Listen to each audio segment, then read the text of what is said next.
Imagine this. You get pulled over, and it turns out the cop isn't a real cop at all, just some random guy cosplaying as one. This story is about a man named Michael. Michael is 49 years old and lives in Washington State.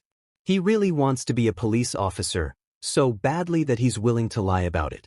The problem is he can't actually become a police officer because he's a convicted felon due to past crimes. But one day in 2025, things change for him, at least in his mind. He gets a job as a security guard for a security company. He's assigned to work around the local Salvation Army. It's a steady job and honestly, probably a good fit for him. But at the end of the day, he's a security guard, not a cop. At some point, though, Michael decides that being a security guard isn't enough. He wants to look like a police officer. So he starts building a fake uniform. He gets a realistic-looking police badge, body armor, a tactical vest, patches that say SWAT, and even an unmarked vehicle with flashing police-style lights and a siren. Then he starts cosplaying as an actual police officer, not just while at his job, but out in the community.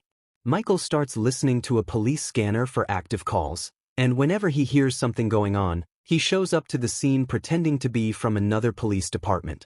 He acts like backup to real officers. One night, for example, a 7-Eleven employee calls the police about a trespasser. Michael hears the call on the scanner, shows up, and presents himself like an officer ready to help mediate the situation.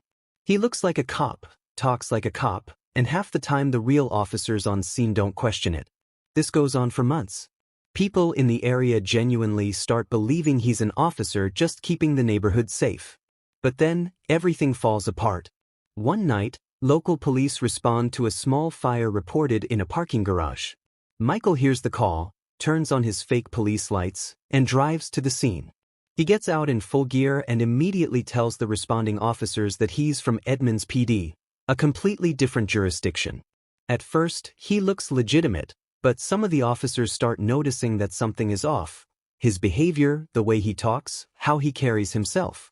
It isn't typical of a real officer. One of the cops tells Michael they don't need his help and sends him away.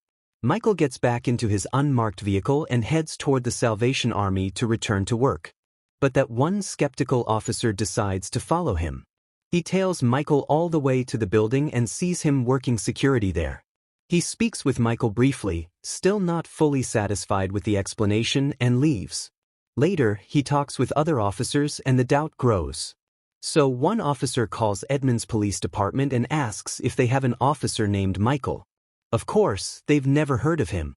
At that point, the officers decide it's time to confront him. The next day, the officer returns to the Salvation Army and pulls Michael aside. He asks for Michael's commission card, which every real officer is required to have. Michael doesn't have one. Now the officer is certain. Then he asks the most important question of all. Is your gun loaded? Michael answers yes. That's the final straw. He's detained on the spot, with multiple officers present, still insisting he's a real cop. Even after being found out, he continues defending his identity as an officer with confidence, almost convincingly. They search Michael's car and find additional police gear, along with fake firefighter helmets, suggesting he might have been planning to impersonate a firefighter next. One officer even calls Michael's wife, who believes her husband is a real police officer as well. He had been lying to her too. Michael is arrested and taken into custody to face charges.